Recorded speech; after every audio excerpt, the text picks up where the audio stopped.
യുഎഇയിലെ പ്രവാസികൾക്ക്, പ്രത്യേകിച്ച് ഇന്ത്യയിൽ നിന്നുള്ള പ്രവാസികൾ യാത്രക്കായി ഉപയോഗിക്കുന്ന ഏറ്റവും പ്രിയപ്പെട്ട വിമാന കമ്പനികളിലൊന്നാണ് എയർ അറേബ്യ.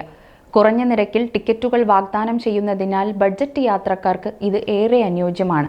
പ്രത്യേകിച്ചും കുടുംബസമേതം യാത്ര ചെയ്യുന്നവർക്ക് ഇത് സാമ്പത്തിക ലാഭം നൽകുന്നു എന്നത് എയർ അറേബ്യ യാത്രയ്ക്കായി പ്രവാസികൾ തിരഞ്ഞെടുക്കാൻ പ്രധാനപ്പെട്ട കാരണമാണ്.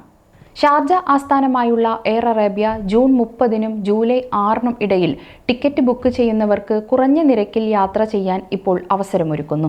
ജൂലൈ 14-നും സെപ്റ്റംബർ 30-നും ഇടയിൽ യാത്ര ചെയ്യുന്നവർക്ക് 149 ദിർഹം മുതൽ ടിക്കറ്റുകൾ ലഭ്യമാണ്.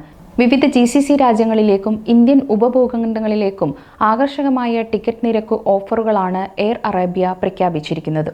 ഷാർജയിൽ നിന്ന് ബഹ്റൈനിലേക്കും മസ്കറ്റിലേക്കും ടിക്കറ്റ് നിരക്ക് 149 ദിർഹം മുതലാണ് ആരംഭിക്കുന്നത്. ദമാം, റിയാദ്, കുവൈറ്റ്, സലാല എന്നിവിടങ്ങളിലേക്ക് 199 ദിർഹം മുതലും അൽഹസ്ഹ, തബൂക്ക്, യാംബു എന്നിവിടങ്ങളിലേക്ക് 298 ദിർഹം മുതലുമാണ് ടിക്കറ്റ് നിരക്ക്. ദോഹയിലേക്ക് 399 ദിർഹം മുതലും ജിദ്ദയിലേക്കും മദീനയിലേക്കും 449 ദിർഹം മുതലും തായിഫിലേക്ക് 574 ദിർഹം മുതലുമാണ് ടിക്കറ്റ് നിരക്ക് ഈടാക്കുന്നത്. ഇന്ത്യ, ബംഗ്ലാദേശ്, നേപ്പാൾ എന്നിവിടങ്ങളിലേക്കും എയർ അറേബ്യ ആകർഷകമായ ഓഫറുകൾ നൽകുന്നുണ്ട്. അബുദാബിയിൽ നിന്ന് ചെന്നൈയിലേക്ക് 275 ദിർഹം മുതലാണ് ടിക്കറ്റ് നിരക്ക് വരുന്നത്.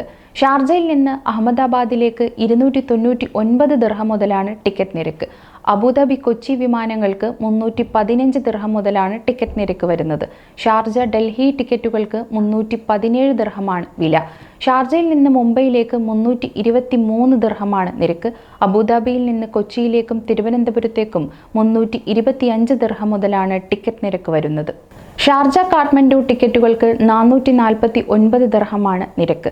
അബുദാബി, ധാക്ക, അബുദാബി, ചിറ്റഗോങ് വിമാനങ്ങൾക്ക് യഥാക്രമം 499 ദിർഹം, 549 ദിർഹം എന്നിങ്ങനെയാണ് നിരക്ക്. 2025 മാർച്ച് 31-ന് അവസാനിച്ച ആദ്യ 3 മാസങ്ങളിൽ എയർ അറേബ്യയുടെ ലാഭം 34% വർദ്ധിച്ച് 355 ദശലക്ഷം ദിർഹമായി ഉയർന്നു എന്ന് ഔദ്യോഗികമായി എയർ അറേബ്യ സ്ഥിരീകരിച്ചിട്ടുണ്ട്. കഴിഞ്ഞ വർഷം ഇതേ കാലയളവിൽ ഇത് 266 ദശലക്ഷം ദിർഹമായിരുന്നു. അതായത് എയർ അറേബ്യ 1.75 ബില്യൺ ദിർഹത്തിൻ്റെ വരുമാനം കഴിഞ്ഞ വർഷത്തേക്കാളും നേടി. ഇത് കഴിഞ്ഞ വർഷത്തെ അപേക്ഷിച്ച് 14% കൂടുതലാണ്. ജനുവരി മുതൽ മാർച്ച് വരെ 4.9 ദശലക്ഷത്തിലധികം യാത്രക്കാർ എയർ അറേബ്യ ഗ്രൂപ്പിൽ യാത്ര ചെയ്തു. ഇത് കഴിഞ്ഞ വർഷത്തെ അപേക്ഷിച്ച് 11% കൂടുതലാണ്. എയർലൈൻസിന്റെ ശരാശരി സീറ്റ് ലോഡിംഗ് ഫാക്ടർ 84% ഉയർന്നു. എയർ അറേബ്യയുടെ ഈ ഓഫറുകൾ യാത്രക്കാർക്ക് കൂടുതൽ പ്രയോജനകരമാകും. കുറഞ്ഞ നിരക്കിൽ വിവിധ രാജ്യങ്ങളിലേക്ക് യാത്ര ചെയ്യാനുള്ള അവസരമാണ് ഇതിലൂടെ ലഭിക്കുന്നത്. ഇന്ത്യയിലെയും മറ്റു രാജ്യങ്ങളിലെയും നിരവധി ചെറുതും വലുതുമായ നഗരങ്ങളിലേക്ക് നേരിട്ടുള്ള സർവീസുകൾ എയർ അറേബ്യ നടത്തുന്നുണ്ട്. ഇത് പ്രവാസികൾക്ക് സ്വന്തം നാട്ടിലേക്ക് എളുപ്പത്തിൽ എത്താൻ സഹായിക്കുന്നു. മിക്കപ്പോഴും സമയബന്ധിതമായി സർവീസുകൾ നടത്തുന്നതും പ്രവാസികൾക്ക് എയർ അറേബ്യ തിരഞ്ഞെടുക്കാൻ ഒരു കാരണമാണ്.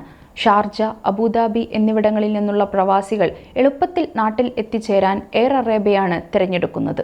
സമയം മലയാളം വാർത്തകൾ ഇനി ടൈംസ് ഓഫ് ഇന്ത്യ സൂപ്പർ ആപ്പിലും.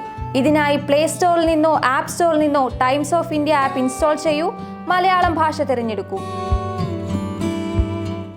വാർത്തകൾ ആസ്വദിക്കാം. എല്ലാം ഇനി സമയത്തിൽ.